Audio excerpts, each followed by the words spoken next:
Ano siya sa pangit ko?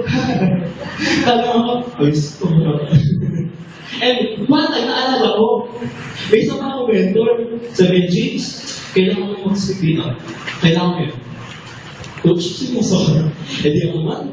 Punta naman ako doon. Okay, ayun po mga matatanda kayo, talagang parang matataas sa tao. Hindi ko alam kung paano sino makakatawa. Hindi ko alam kung nakakaroon na sa hindi ko na mga joke na agad ko. Sabi ko na, pero nasabi ko, yung mga kapasamahan ka tulad na ng guwapo ako. Bigla ko nakatawanan. Sabi ko, yung totoo, ano sa akin, yung takot ako yung guwapo ako. Never mind. Tumingin na lang kayo sa guwapo na sa harapan. Okay? Okay, pag sinabi confidence, eto ba yung parang sasabihin mo sa crush mo na crush mo siya? No matter what will happen. Example, binila mo na siya ng cellphone, binokopya mo na siya ng exam, ginawa mo ka ng thesis, tapos sabi sa'yo, salamat, di ba? Tapos na-zone ka! Amen? Di ba yung confidence? Ang confidence para sa akin, eto, ilagay ko siya dito. Confidence is a part of our belief system that makes us able and capable of doing things. It makes us able and capable. Sabi niya, di bibigyan ko kayo na kaya natin, confidence. At kapag wala yung confidence, ito naman tayo ng kaaway kasi nakawin niya yung bigat para sa atin. Amen? At kapag nakawin niya yun, kailangan natin magkaroon ng confidence and ma-access lang natin yun by faith. Amen?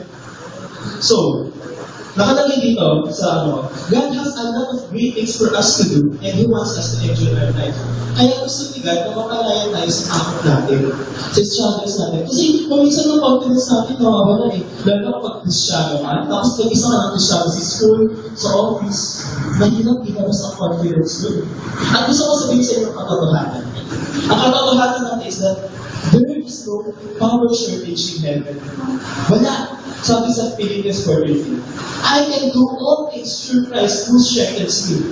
So, meaning, naka-place na lahat ng power na kailangan natin para ma-overcome lahat ng bagay, para lahat ng struggle natin dito, lahat kung anong saan ka man nahihirapan, you can access it through God. So, walang power shortage sa heaven. Let me give you an example.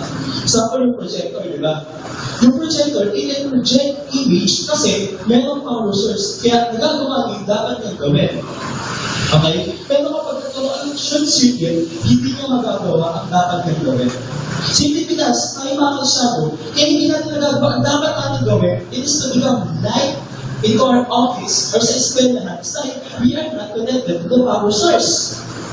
Ako minsan mga gato, mag-effort tayo, magkaroon ng gamit natin, pero we still fail. Parang may isang object is HIV, sakit. Yung virus yun.